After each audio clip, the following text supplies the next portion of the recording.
Assalamualaikum warahmatullahi wabarakatuh. My name is Abdullah Muaz bin Shamsuddin, and in this video we are going to explore several questions regarding PHY568. To start it off, we are going to look at the first question, which states vector A equals to 4ax plus 1ay plus 2az, and B equals to 2ax minus 3ay plus 5az. Question A asks us to find the vector perpendicular to A and B. To answer this question, we can refer to the lecture notes, chapter 2.1, page 13, which explain to us on how we can utilize cross product or vector product to find a vector that is perpendicular between two other vectors, namely in this case vector A and vector B. To represent the vector perpendicular to A and B, we are going to use C or any other alphabets from any other languages, I guess. C, or you can use alpha, beta, theta, gamma, or you could actually use any other characters, Japanese characters, Chinese characters. It doesn't matter as long as you understand what that character or that alphabet represents, which in this case the vector perpendicular to A and B. So C equals to A cross product of B. Why did I say cross product? Because this symbol right here does not represent regular multiplication, which in cross product we use this or we utilize this matrices. In this case we utilize 3x3 matrices. To construct the matrices, the first line would be the vector components, which are ax, ay, and az. The second line we can use vector a, which are 4, 1, and 2 with respect to each of its components, and the last line would be vector b, which also in respect towards the vector components in this statement right here. In regular fashion of cross product, on how we actually have to do in cross product, the name itself came from on the mechanism on which we multiply each and every numbers or each and every variables in these matrices, where we multiply by crossing the matrices, which in this case we can see for component ax we multiply 1 and 5, which is right here, and then we multiply 2 and negative 3, which is right here, similar to ay and az, like how we could see in the rest of this line. And then we solve this line directly, and we can get 11ax minus 16ay minus 14az, or in vector fashion it is actually 11ax, negative 16ay, and negative 14az. Question B, find the angle between vectors. For this question we can refer to our lecture notes, chapter 2.1 again, but this time we have to look at page 10, which states on how we can use dot product or scalar product to find the angle between two vectors. And we could see clearly here the formula states that A dot product B equals to AB cos theta AB, where theta AB is the small angle between A and B. Conveniently, our question also uses vector A and vector B. So simply we just inserted our values that we have from the statement into the formula, although for the right side of the formula, A and B are actually the magnitude of its respective vector. So for A we have to find the magnitude of vector A, and for B we have to use the magnitude for vector B. And then we solve everything that is solvable in the second line all the way through the third line, and in continuation we can find the theta of A and B, which we could see in the 1 2 3 4 the fifth line right here. And in the end, theta AB, which is the angle between A and B, is equals to 57.927 degree, or rounded off into 57.9 degree.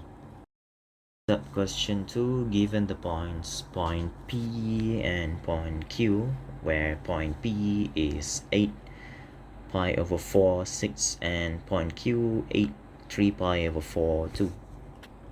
Now from this statement right here, we can see something that is out of the place, which is the component that is supposedly should be y.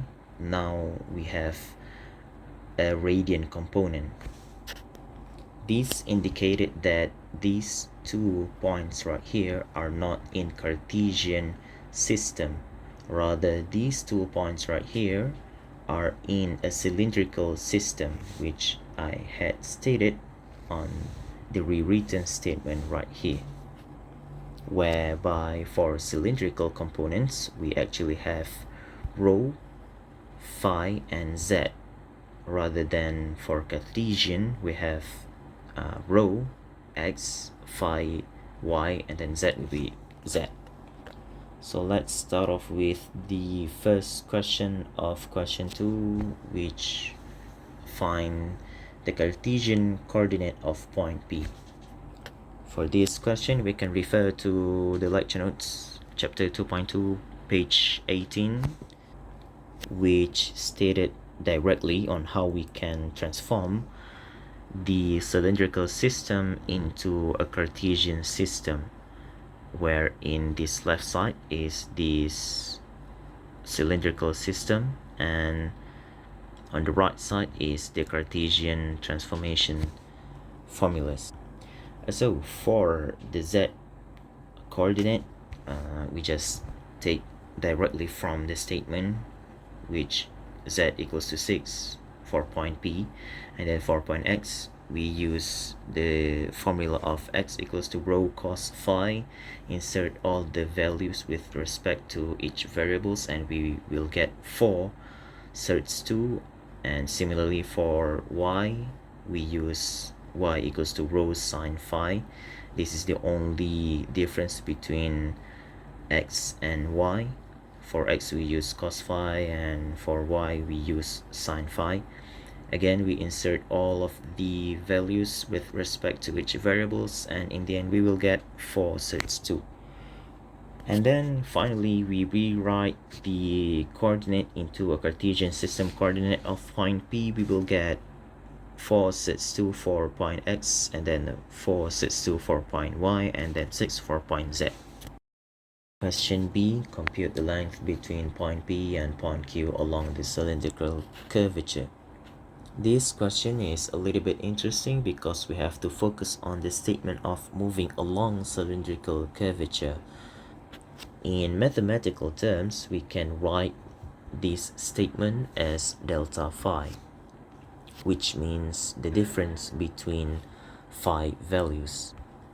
But first, what is phi? Phi can be defined as the angle which the point is being located from the origin, which in this case for point P, its phi is pi over 4, and for point Q, its phi is 3 pi over 4. And since we have constant rho values, which is the radius of our cylinder for point P and point Q, which are 8 for both of them, we can simply use this formula right here, which is S equals to rho times delta phi. We insert all of the values for rho, and then for the difference between two phi or two angles, we will get 8 times pi over 2, and simply we can solve it into 4 pi. Question 3 states that a rectangular region on the xy plane has dimensions of 0 less than or equals to x and x less than or equals to 11, and then 0 less than or equals to y, and y equals less than or equals to 2. The surface charge density is 8 microcoulomb per meter square. The question is, determine the total charge. From this statement right here, we can extract 3 prominent informations, which are firstly, rectangular region on xy plane. Secondly, the dimension of the rectangular region, which are both of these right here. And then we have the final information, the surface charge density, rho s equals to 8 microcoulomb per meter square. To answer this question, we can refer to the lecture notes chapter 3.1 page 10, where it visualizes to us the calculation of the total charge for 4 different types of charge. Firstly, point charge, and second one is line charge, third one surface charge, and lastly volume charge. But what we want to focus on is the surface charge, since the question states surface charge density. So from the lecture notes, the surface charge, to find the total charge for surface charge is Q equals to the integrals of S, rho S, and ds, which we had rewritten in here. So for ds in surface charge, we have to substitute it to dx and dy, where it logically satisfy the rectangular region characteristics, which are mainly just 2 dimensions.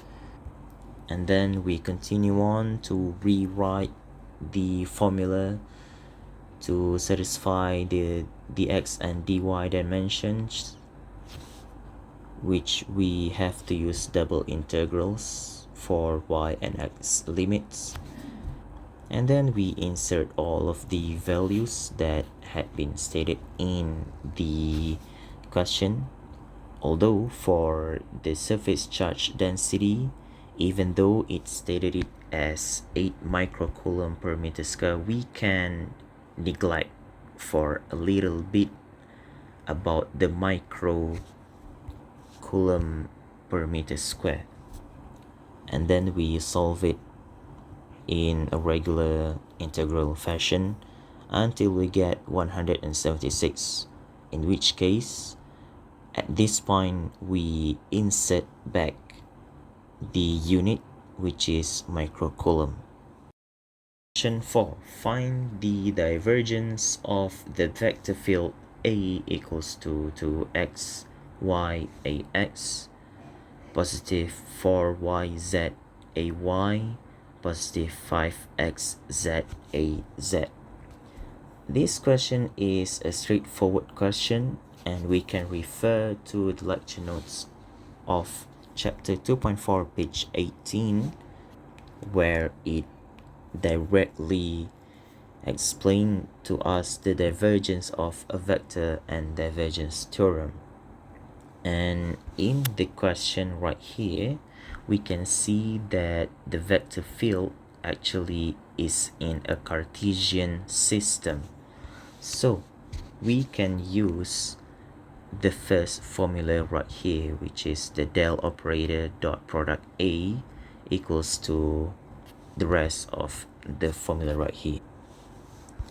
So we rewrite the formula, which is del dot A equals to delta ax over delta x, delta ay over delta y, plus delta az over delta z, and then the value for ax is 2xy by referring to the question, and then the value for ay is 4yz, and then the value for az is 5xz. We insert all of these values into the formulas, which can be seen right here, and then we solve it in a regular derivation fashion. We will get equals to y plus 4z plus 5x. Question 5. A current flows through the plane x equals to 0 over the region 0 less than or equals to y less than or equals to 0.05 meters, and 0 less than or equals to z, and z less than or equals to 0.03 meters, with the current density J equals to 5000 cos 2y ax. The first question, define current density. By referring to lecture notes chapter 3.4 page 3, we can define current density as the amount of electric current I flowing through a specific cross-sectional area S of a conductor, and we can summarize all of this statement right here into a formula of J equals to del I over del S. Question B, sketch the cross-sectional area. So to answer this question, we have to extract some important informations from the statement, mainly 4 of them, which is firstly, the question state that the current flows through the plane, and then there is a statement of x equals to 0, and then there is a statement of limit of y and z. And then next we are going to draw 3 axes, which are x-axis, y-axis, and then z-axis. Since we knew that the current flows through the plane, we can already guess that the dimensions for the sketch would be in 2 dimension only, and then we knew that the x value is 0. We can immediately guess that the plane which the current flows is in the zy plane right here, and then we just drew the plane that satisfy both of these statement, which is z and y limits, as we could see from this diagram right here. 0.03 meters, 0 in until 0.03 meters for z-axis, and then 0 to 0.05 meters for y-axis, drew into this pink rectangular region right here. And then we can insert these yellow arrows going into the positive x-axis, indicating that the current flows through the plane into the positive x-axis. Last question of question 5, determine the total current. To answer this question, we can refer to the lecture notes page 3.4 page 3 again, where it states in general the total current flowing through a surface S is I equals to integrals of J ds with limits of S. And here we could see where that statement applies. Everything before that is just a derivation of how we could get this statement right here. So for the ds component, we are going to use dy dz ax, and this ax component is actually important for this question. But before that, we are going to insert all of the respective values with respect to the variables in this line right here, which we could see then the J equation or J expression is being expressed into 5000 cos 2y ax times dy dz ax, whereby if two vector components is being multiplied by each other, we could get 1. That is why dy dz ax, the ax here is important, because we want to eliminate the ax in the J expression.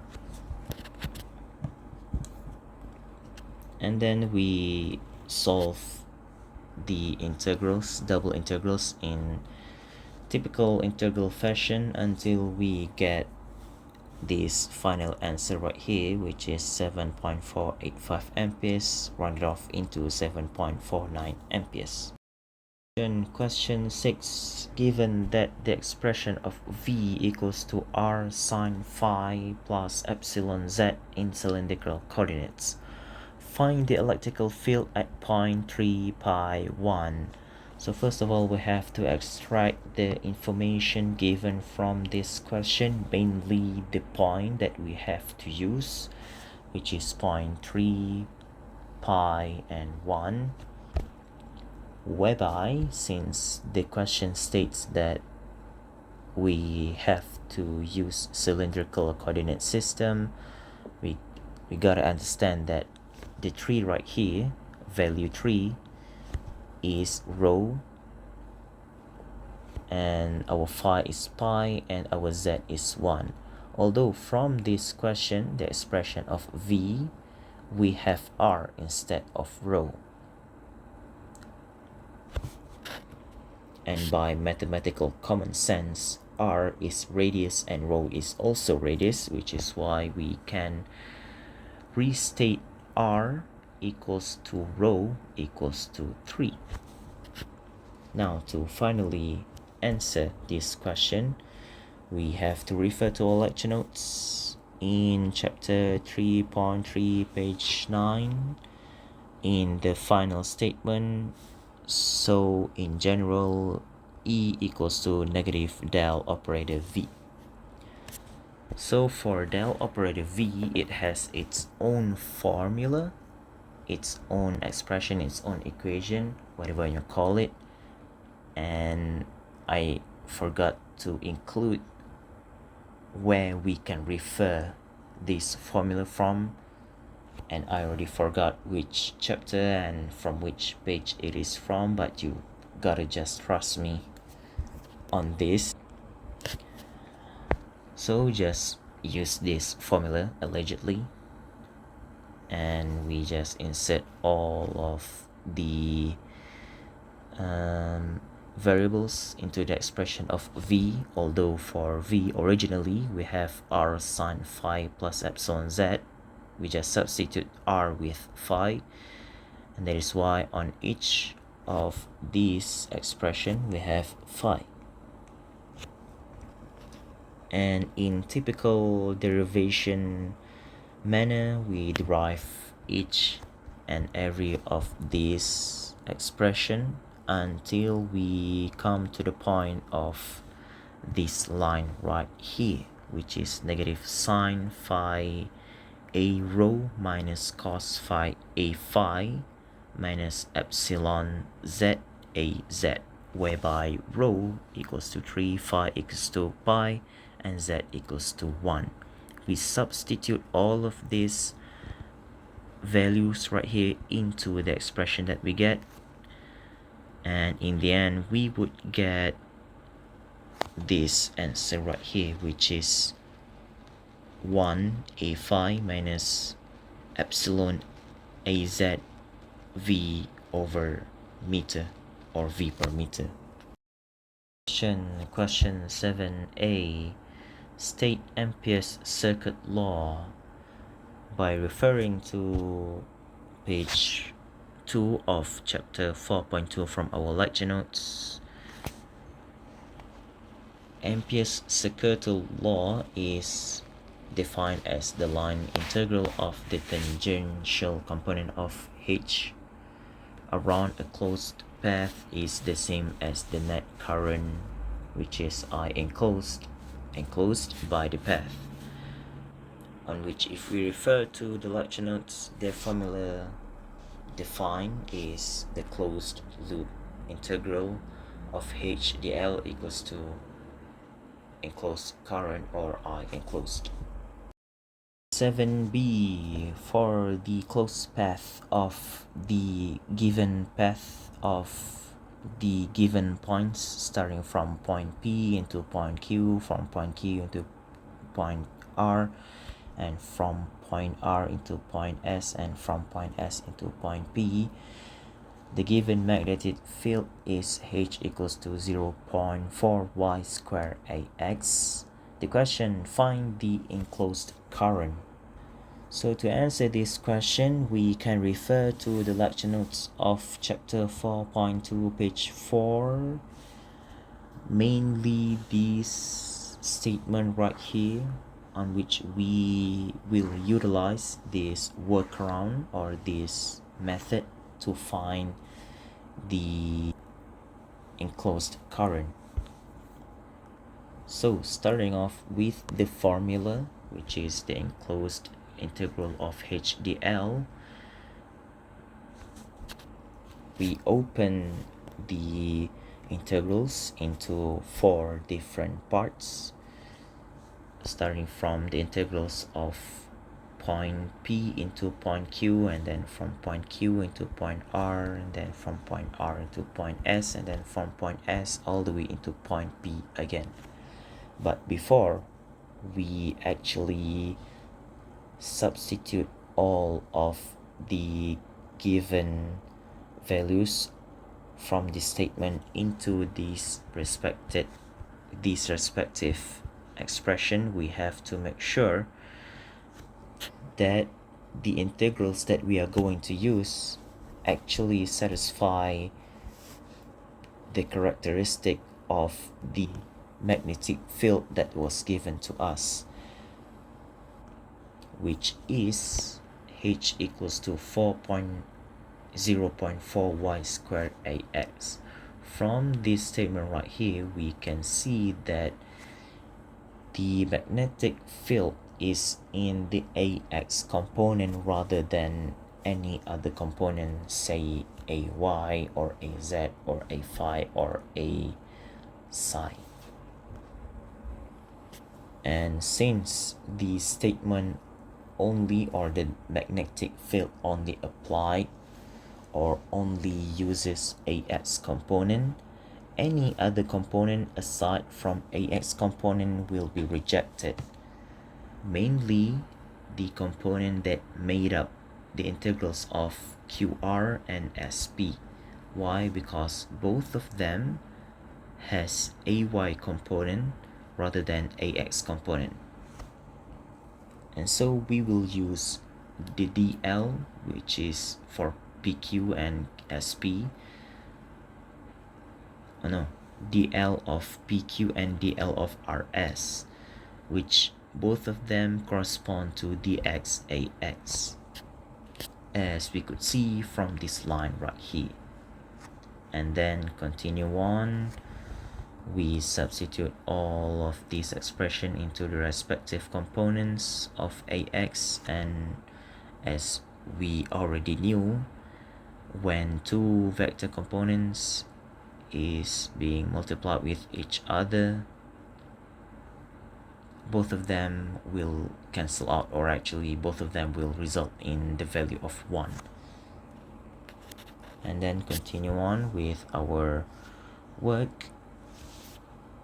We substitute h into the expression, which is 0.4 y squared, although for both of these expression right here, the y variable are actually different, because for this expression the y variables apply for P point, but for this expression the y variables apply for R point. And so for y P point, For y at point P, we have the value of y 1, and y for point R, we have the value of 5. We substitute all of this value into the respective variables. We get this line right here, and then continue on in a typical integral fashion. We just solve these integrals and we will get the answer of negative 18 amperes. Although in the answer scheme state that the answer should be negative 21, I believe, but my answer is negative 18 amperes. I do not know which one is correct, but I believe mine is correct. Question 8 states that a conducting rod can move freely along two conducting rails placed in a magnetic field as shown in figure 1. Calculate the induced voltage in the rod given that the rod is positioned at y equals to 10 meters. The magnetic flux density is B equals to 40 square AZT, and the question also requested us to determine the induced voltage at t equals to 5 microseconds.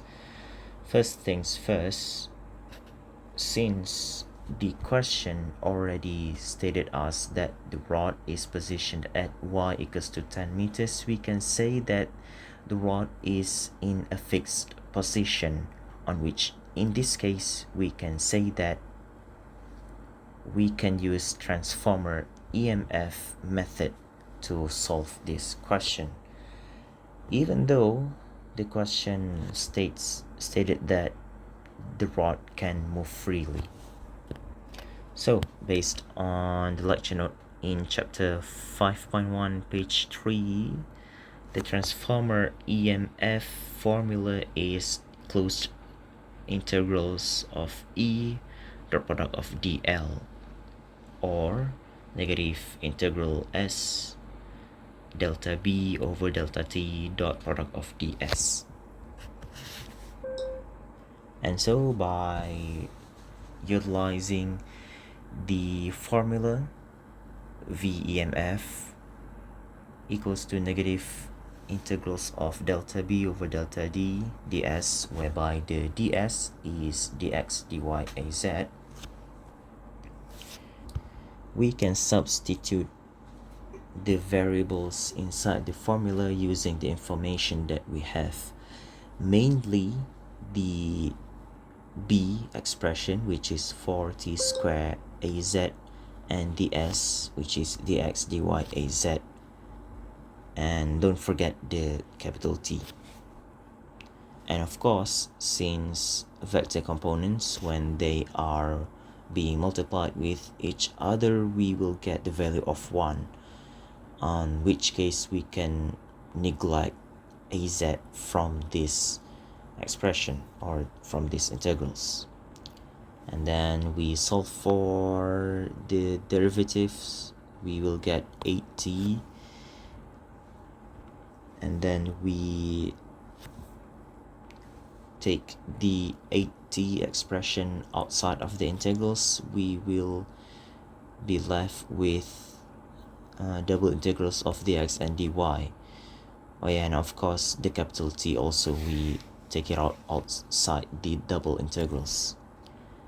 But here is the interesting part of these questions. Since the double integrals here does not actually define the limits of x and y, we have to represent this expression with another variables, which in this case we will just use omega.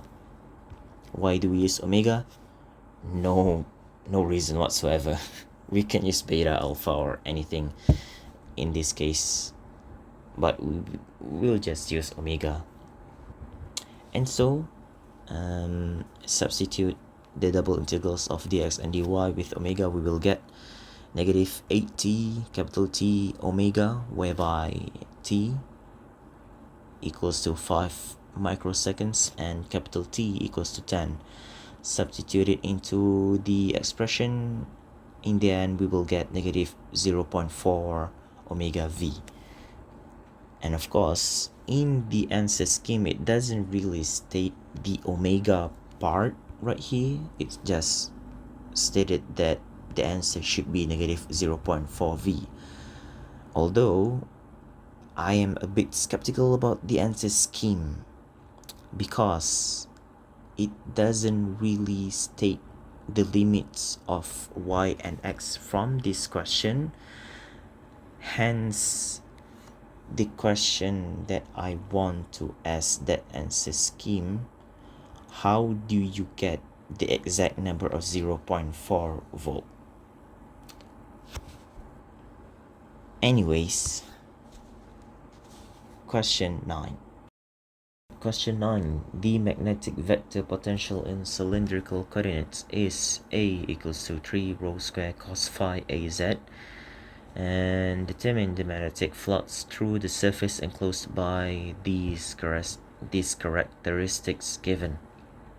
From this question, we can extract few components information. Firstly, the question is about magnetic flux, so the formula that we have to use is B equals to del operator cross product A. And the second information is that the surface enclosed is in cylindrical system, and by these two information we can refer to our lecture notes on chapter 2.5 page 6, which is curl in determinant form. And in this page, it basically just show us on how to use the del operator when it is being cross product by A, which is in our case cylindrical system is this formula right here. So by utilizing this formula right here, in here, whereby the information that we had received starting from A rho equals to 0, and then A phi equals to 0, and then AZ equals to 3 rho square cos phi, we substitute it into this matrix right here, and then we do regular cross product, and do not forget the 1 over rho at the front, and we solve for this expression in this line right here to get this line in here, and finally we will get the final answer in this expression in B. But we have to remember that the answer that we get right here is only the del cross product of A. The real or the continuation of the solution is this, which is this formula right here. Magnetic flux equals to integrals of B dot product of ds, whereby ds in this case is rho, d phi, and az. And since we already had gotten what B expression stands for from our previous workaround, we just multiply B with the ds that we got, and then since A rho az equals to A phi times AZ equals to 0, we will ultimately get the final answer as the integral, not the final answer, the next work around or the next line as integrals of 0 d rho d phi, and in which case by common sense the final answer would be 0 Weber. And finally, for the final question, question 10, stated that a long conducting wire is positioned along the x-axis with its center at the origin. The wire carries a steady current of 10 amperes flowing in the positive x direction. Find the magnetic field intensity at point R 002 using Ampere's law.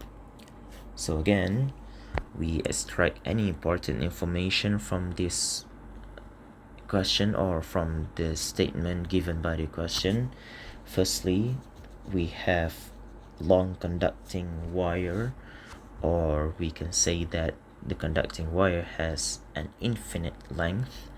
And the second important question is that the current is flowing in positive AX direction with value of 10 amperes. And finally, we have to find the field intensity at point R, which is 002.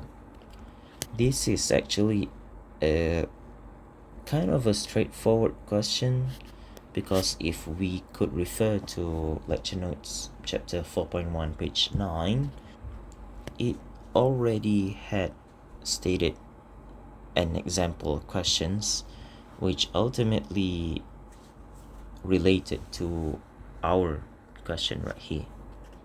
And the only formula that we have to use is this formula right here, which is H equals to I over 2 pi rho A phi.